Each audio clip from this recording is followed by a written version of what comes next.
Well, a couple things that you're saying are kind of jumping out to me. One, that detail on the about page, I thought that was phenomenal because how you do one thing is how you do everything, Yeah. and so you truly live in the values of that. So very cool and great to hear that. The 100,000 foot view goes even all the way back to the air traffic controller position because you can't focus on any one Right. object on the screen. You got to be looking at the Focus. whole field, which is what I imagine you must do as the chief solutions architect in that matter. Yeah. Do you mind if I ask you a quick question Sure. on the air traffic controller issue? Because Of course. that fascinates me. In peak performance, which is one of the things that I study and help clients with, there's a state of being in the zone. When you're doing your job back in the day, and it's been a while now, when you're looking at all those pieces of information coming together, if you focus on the weeds, you lose the picture. That's a very dangerous situation. Yeah. Do you have to be like literally get into detail, like a peripheral vision, like seeing it all in at an unconscious level? Like how do you manage that moment to moment, what to pay attention to and that? And as of course a metaphor for running your business too. Yeah. Yeah. Yeah. So it's interesting because I've never thought about it from that perspective, but just talking through the concepts of air traffic, it always felt like so yes, you do need to be in that zone. Once, especially once traffic gets to a point that you have to simplify and abstract it away to a pattern that makes sense. Instead of thinking that these are all giant hunks of metal moving towards you at 200 miles an hour and towards each other, right?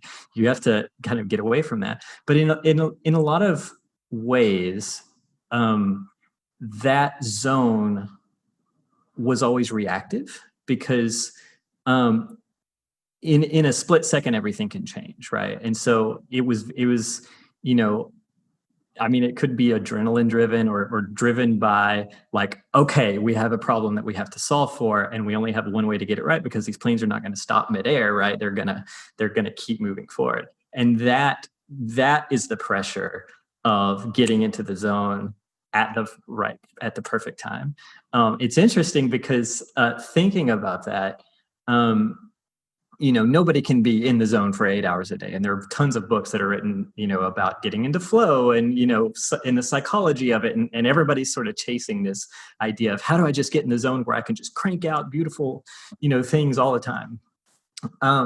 But then what's interesting, and I don't have an answer to this, but I'm starting to try and figure out what the balance is here. Um, there are also there's also the reactive side of it, the deadline driven side of it, right? There's I just spent this weekend specifically focused on, for the first time in a very long time, a particular project that had a client instituted deadline of today because the deadline was impending. That was the only thing that got me to reprioritize and to put that focus on that because the deadline was there. But at the same time, I'm not a believer. I hate the concept of deadlines. I feel like there's something just still too shallow about the idea of deadlines, even though they work so well psychologically.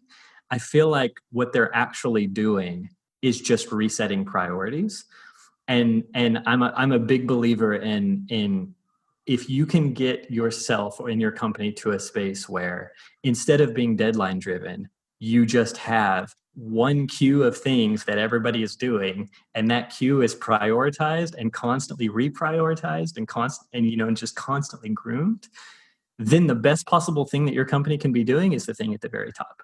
And once that thing is done, you do the next thing. And once that thing is done, you do the next thing. And it's as simple as that. And that is where you get the best possible value. But we live in a world of deadlines, right? And so what I've been thinking about lately is how do we balance those two things? Like, why do deadlines work so well psychologically? And what is the inner guidance of that sort of reactive nature of being productive and getting your work done against this backdrop of wanting to have the space for our creative sides to create the best possible thing, right? Every person that writes a novel gets hounded by their publisher until they're done writing the novel, right? But was it the best possible thing? But the corollary is, would you have ever finished that novel if your publisher wasn't hounding you? And in most cases, it's probably no, right? You'll go to your deathbed with an 80% done novel that you were never able to finish. So I'm very curious about that. It's to me that's a paradox that I haven't quite figured out yet. But it's interesting that I want to think some more on the reactivity of air traffic and of other things like that as it relates to more deadline driven kind of getting into the zone and getting into the flow of things.